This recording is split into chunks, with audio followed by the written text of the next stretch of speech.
శ్రీ గురు రాఘవేంద్రాయ నమః.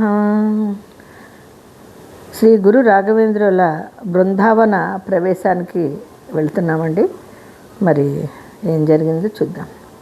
శ్రీ గురు రాఘవేంద్రుల వారు బృందావనాన్ని చేరబోయే కాలము సమీపించింది. వెంకన్న దివాన్ ఆధ్వర్యంలో తయారు చేయబడిన ఆంజనేయ విగ్రహాన్ని బృందావనానికి ఎదురుగా ప్రతిష్ఠించారు. శ్రీవారు తామే స్వయముగా సహస్ర కుంభాభిషేక ప్రతిష్టా హోమాదులను మహావైభవంగా నిర్వర్తించారు. అయితే మఠ సాంప్రదాయం ప్రకారంగా వెంకన్న తమ అన్న కుమారుడుకు సన్యాస దీక్షనిచ్చి యోగేంద్ర తీర్థులు అని నామకరణం గావించి మఠాధిపత్యాన్నంతా అప్పగించారు. అదండి ఇక్కడ ఏం జరిగిందంటే, మఠ సాంప్రదాయం ప్రకారంగా వెంకన్న అంటే తమ అన్న కుమారుడికి, ఇంతకుముందు పీఠాధిపత్యం వహించిన ఆయనకి సన్యాస దీక్ష ఇచ్చిన యోగేంద్రుల వారికి ఆయనకి నామకరణం గావించి మఠాధిపత్యాన్నంతా అప్పగించేశారండి. క్రీస్తు శకం 1671 సంవత్సరము అనగా విరోధి నామ సంవత్సర శ్రావణ బహుళ విధి గురువారం నాడు సూర్యోదయానికి ముందుగానే శ్రీవారు మూలరామదేవుని పూజిస్తూ మఠము నుంచి నడిచి వెళ్ళి బృందావనాన్ని సమీపించారు. స్వామివారిని పూజించుకుంటూ రాముల వారిని ఆయన బృందావనాన్ని సమీపించారట. బృందావనం లోపల కూర్చునేందుకు నిర్దేశించబడిన స్థలములో పద్మాసనులై చేత జపమాల ధరించి పూరక రేచకాదులతో ప్రాణాయామము గావించి కుంభక స్థితిలో వెళ్ళి సంప్రజ్ఞ సమాధి స్థితిని పొందారు.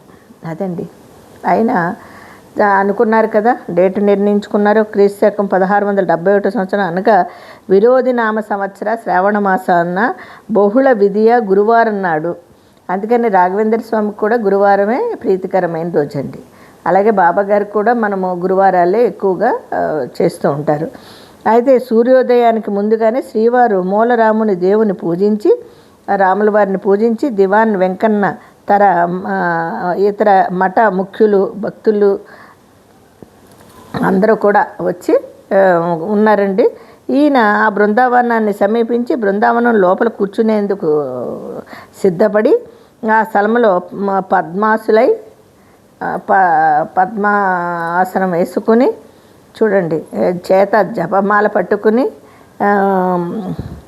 పూరక రేచకాదులతో ప్రాణాయామము అంటే చక్కగా పద్మాసనం వేసుకొని, అంటే ఈ ధ్యాన మగ్నుడై ఆయన ప్రాణాయామం చేస్తారు కదండి, ఊపిరి బిగబెట్టి శ్వాసని అదుపు చేసుకుని పెడతారు. ఆ ప్రాణాయామం గావించి కుంభక స్థితిలోనికి వెళ్ళారు.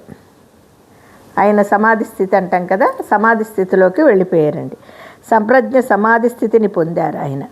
మంగళ వాయిద్య ఘోషలు వేద మంత్ర పఠనాలతో దిక్కలెళ్ళే మారుమ్రోగిపోయాయి. ఆ దిక్కులన్నీ కూడా చాలా మారుమ్రోగిపోయాయంటండి, భజ భజంత్రి.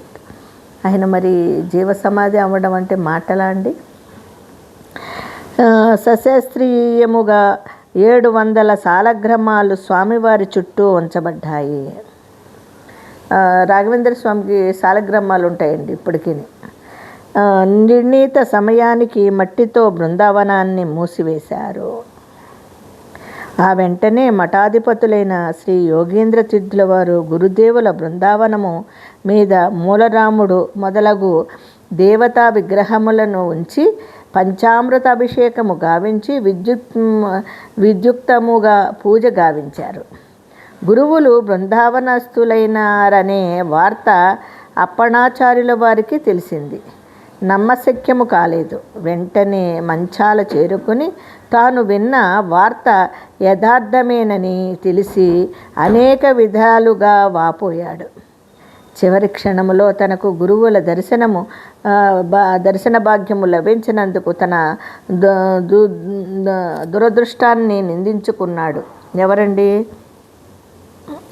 ఆయన మన గురుదేవులని దర్శించాలనుకున్న అప్పణాచార్యుల వారు పాపం చాలా చిందించారు. ఆయన్ని మరి జీవ సమాధిలోకి వెళ్ళిపోయాడు ఆయన. సమాధి కూడా మూసేశారు. ఇంకా చివరి క్షణాలు కూడా మా గురువుగారిని చూసుకోలేకపోయానని చింతించేటట్టండి. క్షణం నిలవలేకపోయాడు. పరుగు పరుగున బృందావనాన్ని చేరుకుని ఆత్మవేదనతో పొంగి పొరలే దుఃఖాశ్రుధారణలతో ఒళ్ళు తెలియక గురు భక్తోన్మాదంతో బిగ్గరగా గురుదేవుని కేకవేశాడు. అదే కదండి, బాబాగారు శరీరాన్ని విడిచి 3 రోజులు వెళ్ళినప్పుడు మహల్సాపతి ఓ సాయి సాయి అని ఎంత బిగ్గరగా అరిచాడో. నిజంగా ఇది నేను ఇలా చదువుతూ ఉంటే నాకు కూడా అంత ఆనందము,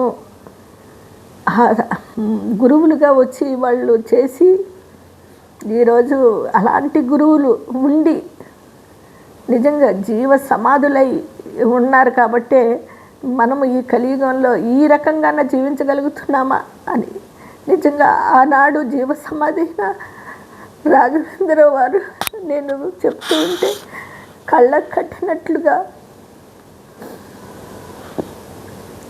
వారిని నిజంగా భక్తితో పారవశ్యంతో ఎంత బాధ అనిపిస్తుందో తెలుసండి.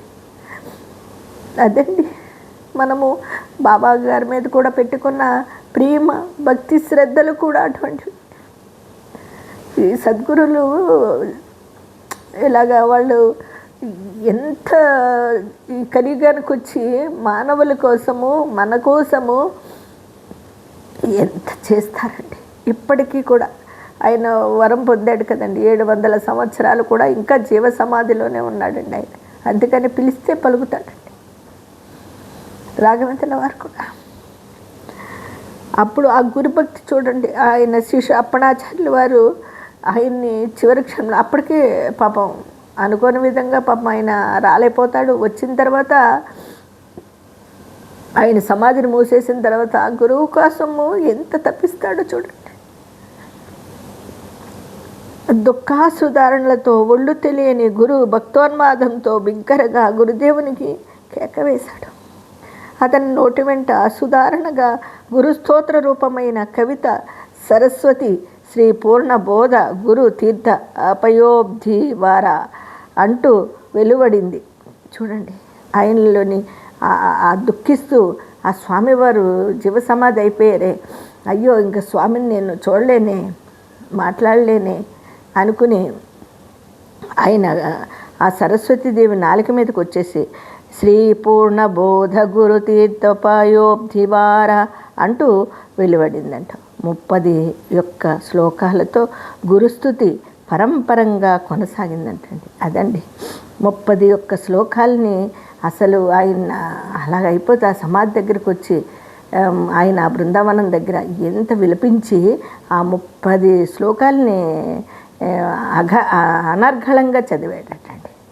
అయితే ఆఖరి శ్లోకము 4వ పాదము సగంలో పూర్తి కాకుండా ఆగిపోయింది. అప్పణాచార్యుల వారికి ఆపై వాక్యము నోటి వెంట రాలేదు. అలాగే బృందావనాన్ని చూస్తూ ఉండిపోయాడు. ఇంతలో బృందావనము నుండి ఆ వాక్యము సాక్షిహాయస్యోత్రహి. చూడండి, లాస్ట్ శ్లోకము ఆయనకి చివరిలో అది నోట రాలేదంట.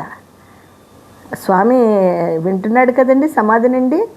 ఆయన అప్పణాచార్యుల వారికి అది ఇలా పడిందంటే బృందావనంలోంచి ఏమని సాక్షిహాయస్యోత్రహి అని పూరించబడినది. అప్పణాచార్యుల ఆ మాట విన్నాడు. తమ గురువులే ఆ విధంగా వాక్యాన్ని పూరించినందుకు పరిమానానందంతో అసలు అతని ఆనందానికి అంతు లేదటండి. చెంది గురు సేవలో నిత్యము కాలం గడపసాగదండి. అదండి ఎలా ఉంటుందంటండి గురుభక్తిలోకి వెళ్ళిపోతుంది. ఇప్పుడు బాబాగారి విషయంగా కూడా వస్తే ఆయన లేడు అంటే అసలు అది నమ్మశక్యం కానిది. అలాగెవరన్నా అంటే వాళ్ళు పీసుకు చంపేయాలన్నంత కోపం వస్తుందండి. అదండి మనము ఆయన మీద పెట్టుకున్న భక్తి. మరి ఇలాంటి భక్తితో గురువు మీద ఇంత భక్తి శ్రద్ధల్ని చూపిస్తే ఏ బిడ్డకైనా తిరుగులేదండి. ఇంకా అసలు ఈ కలియుగంలో వాళ్ళకి తిరుగు లేదు.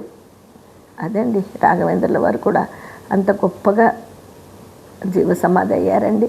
అవి ఇప్పటికీ కూడా ఆ మహానుభావుడు పిలిస్తే పలుకుతాడండి. బాబాగారు సమాధి అయ్యి నా ఎముకలు మాట్లాడతాయారా, నేను షిరిడీలోనే లేనురా, నువ్వు ఎక్కడ పిలిస్తే నేను అక్కడే ఉన్నాను అన్నాడే. అదేవిధంగా రాఘవేంద్రుల వారు కూడా ఈరోజు మంత్రాలయానికి వెళితే మనము ఆయన పిలిస్తే పలుకుతాడండి. నేను అపారంగా నమ్ముతానండి. నాకు అలాంటి అనుభూతులు జరిగినాయి. మీరందరూ కూడా రాఘవేంద్ర స్వామిని కూడా దర్శించుకుని ఆయన్ని కూడా గురువారాలప్పుడు ఆయన కూడా పూజించుకుంటే చాలా మంచి జరుగుతుందండి. అంటే ఇక్కడ మనకు రాఘవేంద్ర స్వామిని పూజించుకోవడం వల్ల ప్రేత పీత భూతాలు ఇటువంటి ఏమీ మన దరికి రావండి. జై గురు రాఘవేంద్రాయ నమః.